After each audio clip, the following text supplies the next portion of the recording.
श्रीमद् भागवत महापुराण तृतीय स्कंध पहला अध्याय। जय श्री कृष्ण। उद्धव और विदुर की भेंट। श्री सुखदेव जी ने कहा, परीक्षित, जो बात तुमने पूछी है वही पूर्व काल में अपने सुख समृद्धि से पूर्ण घर को छोड़कर वन में गए हुए विदुर जी ने भगवान मैत्रेय जी से पूछी थी। जब सर्वेश्वर भगवान श्री कृष्ण पांडवों के दूत बनकर गए थे, तब वे दुर्योधन के महलों को छोड़कर उसी विदुर जी के घर में उसे अपना ही समझकर बिना बुलाए चले गए थे। राजा परीक्षित ने पूछा, प्रभो, यह तो बतलाइए कि भगवान मैत्रेय के साथ विदुर जी का समागम कहाँ और किस समय हुआ था। पवित्रात्मा विदुर ने महात्मा मैत्रेय जी से कोई साधारण प्रश्न नहीं किया होगा, क्योंकि उसे तो मैत्रेय जी जैसे साधु शिरोमणि ने अभिनंदन पूर्वक उत्तर देकर महिमान्वित किया था। सूत जी कहते हैं, सर्वज्ञ सुखदेव जी ने राजा परीक्षित के इस प्रकार पूछने पर अति प्रसन्न होकर कहा, सुनो।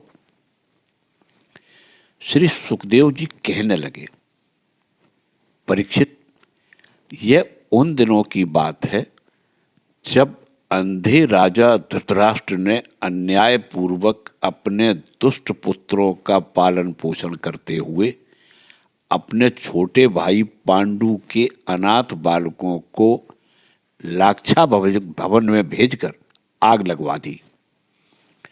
जब उनकी पुत्र वधू और महाराज युधिष्ठिर की पटरानी द्रौपदी के केश दुशासन ने भरी सभा में खींचे, उस समय द्रौपदी की आंखों से आंसुओं की धारा बह चली और उस प्रवाह से उसके वक्षस्थल पर लगा हुआ केसर भी बह चला। किंतु धृतराष्ट्र ने अपने पुत्र को उस कुकर्म से नहीं रोका।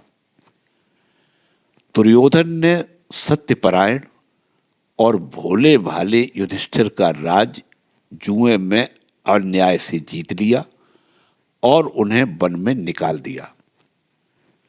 किंतु वन से लौटने पर प्रतिज्ञा अनुसार जब उन्होंने अपना न्यायोचित पैतृक भाग मांगा, तब भी मोहवश उन्होंने उस अजात शत्रु युधिष्ठिर को उनका हिस्सा नहीं दिया।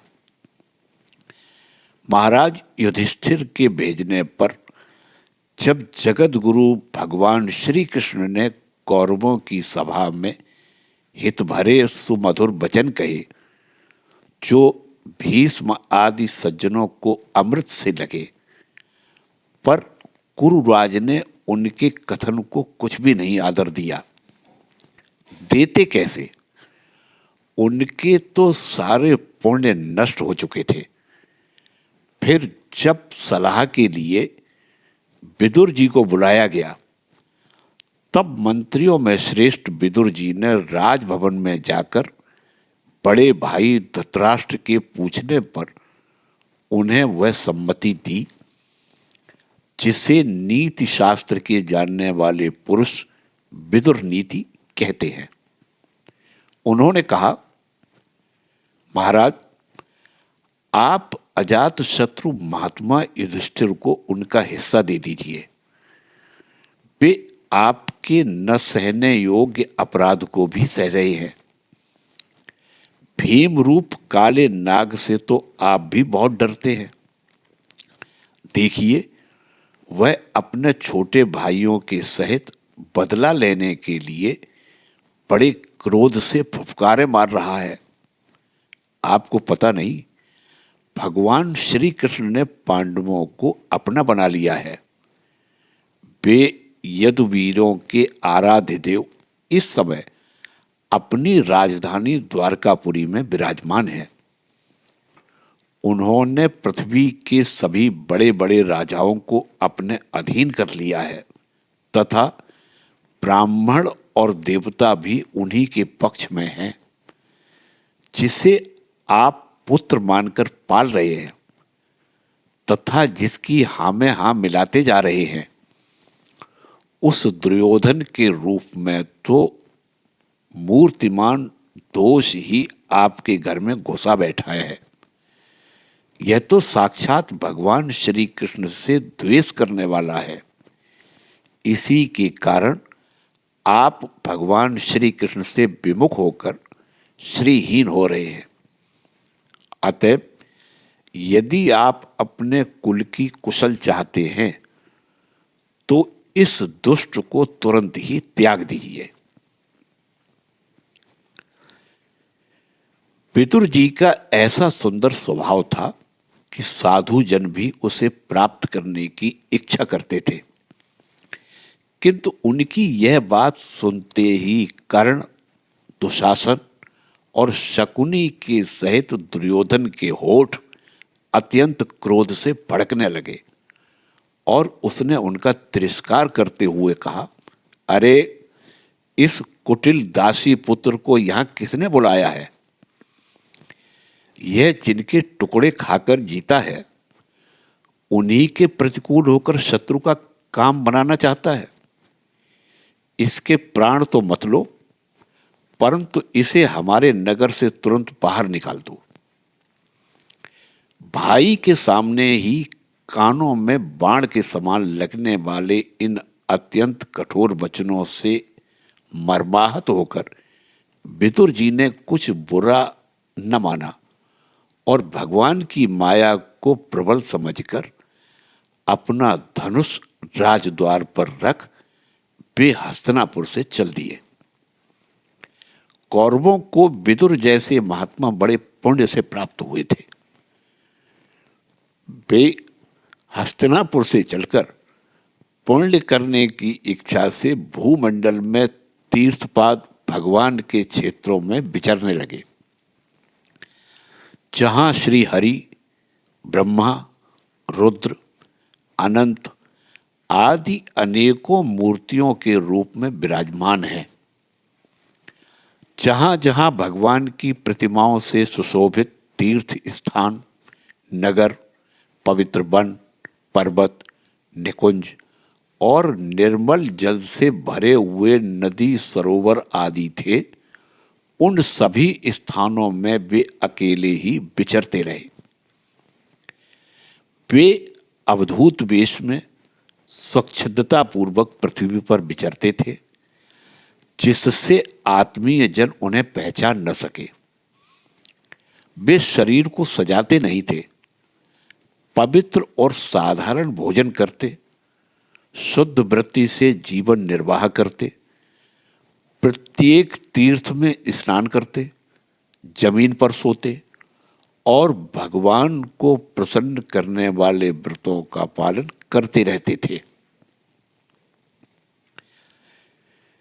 इस प्रकार भारतवर्ष में ही विचरते विचरते जब तक वे प्रभास क्षेत्र में पहुंचे, तब तक भगवान श्री कृष्ण की सहायता से महाराज युधिष्ठिर पृथ्वी का एक छत्र अखंड राज्य करने लगे थे।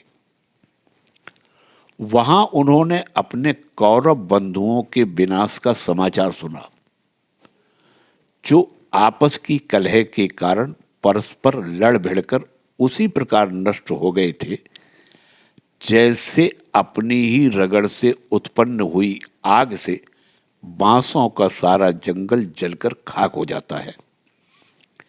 यह सुनकर वे शोक करते हुए चुपचाप सरस्वती के तीर पर आए। वहां उन्होंने त्रित, उष्णा, मनु, पृथु, अग्नि, असित, वायु, सुदास, गौ, कुह और श्राद्ध देव के नामों से प्रसिद्ध 11 तीर्थों का सेवन किया।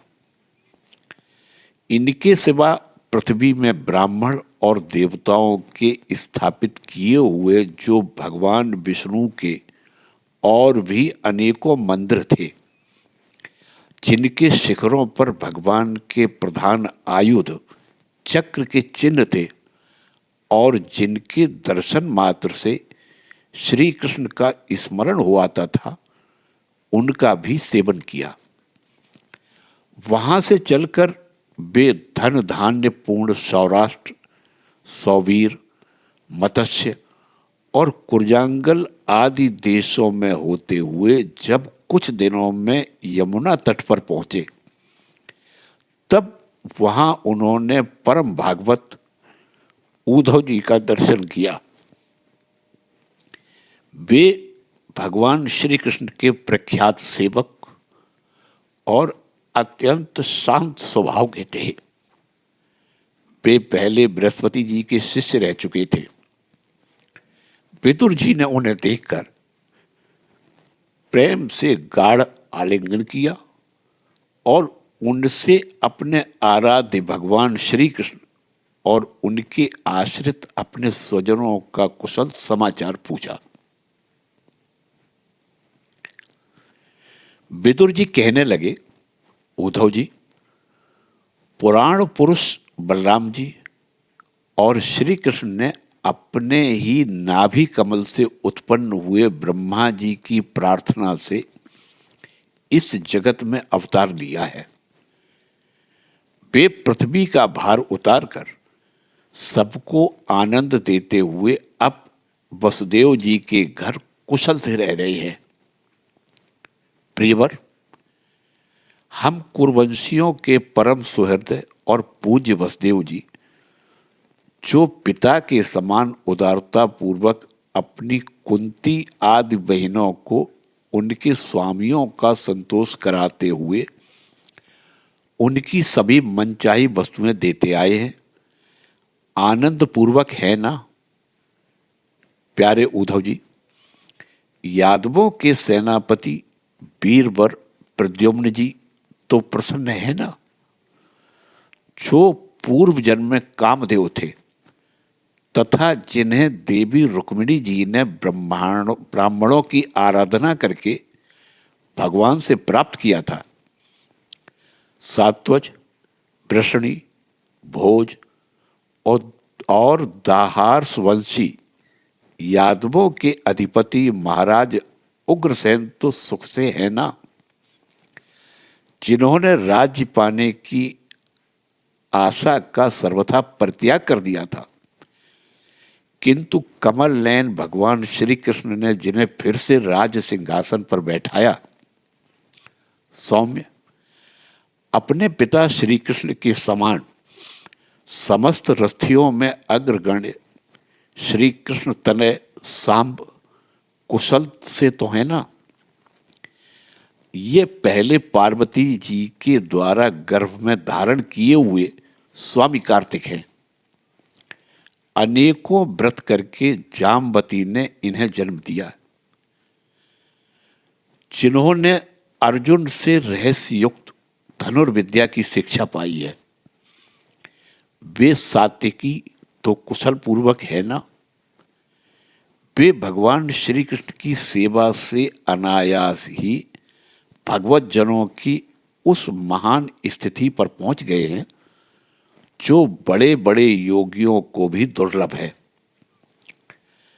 भगवान के शरणागत निर्मल भक्त, बुद्धिमान अक्रूर जी भी प्रसन्न है ना, जो श्री कृष्ण के चरण चिन्हों से अंकित ब्रज के मार्ग की रज में प्रेम से अधीर होकर लौटने लगे थे।